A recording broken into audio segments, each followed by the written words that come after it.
Right, so in that he was taken into custody, arrested, tortured, sexually tortured, and is wanting to commit suicide. That's part of the story that this lawyer is suggesting. Another solicitor was filmed telling the covert reporter that the only way of helping him apply for asylum is if he said that his life was in danger back home and told him to lie to the Home Office. Following the Mail's investigation, one law firm sacked the representative. The paper exposed and closed one of its offices. Now, it said that his actions breached the law and also broke the Solicitors Regulation Authority's Code of Conduct. Let's talk to Kevin Saunders. He's a former Chief Immigration Officer at UK Border Force. Kevin, when you hear that, and obviously this wasn't one firm that they went to, there were a few. In your view, is this something that's quite widespread, or is it just... What's your view? Well, I think it's more widespread than actually has been reported. I mean, we know that at least another 10 firms are under investigation for exactly the same thing. So, yes, it is going on. Yes, it's a big worry.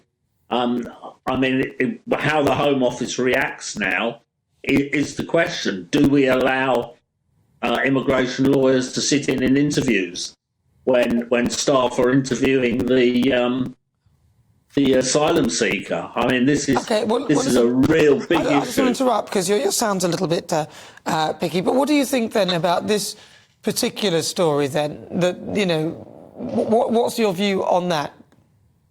Well, it's absolutely outrageous. I mean, I must admit, having seen the undercover recording, I'm absolutely horrified that this sort of thing should go on. I mean, it's absolutely ridiculous that it should go on. It really throws the credibility of immigration lawyers straight out of the window. What should be done then? Because it would be quite tricky to get into this, because I look at it and I think, well, I find it a little bit unfair that people get a solicitor having come from another country anyway, just like that, because lots of people in this country would have to pay.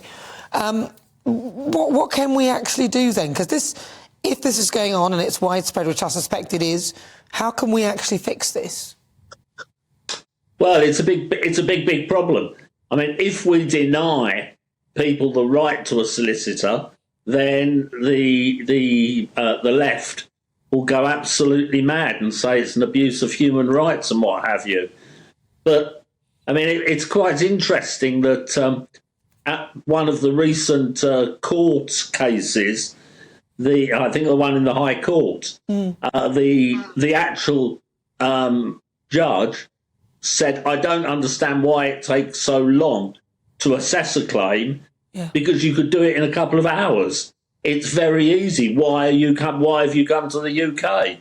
And the lawyer fuffed about a little bit and wasn't very clear and what have you. But the thing is, the people that are coming are on the whole economic migrants, and this is why backstories are having to be invented.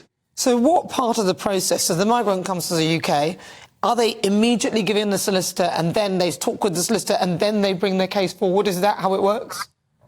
Well, they're not going to be able to now, are they? Because the new legislation says that anybody that's arrived illegally or not through a proper manner, like coming across on the boat, it doesn't have any right to a claim. So they're not going to be seeing a solicitor anyway. So that will resolve that problem. Yeah. Oh, well, this could be... Hopefully that will help it. Listen, Kevin, I could talk to you for ages about this, but I will have to leave it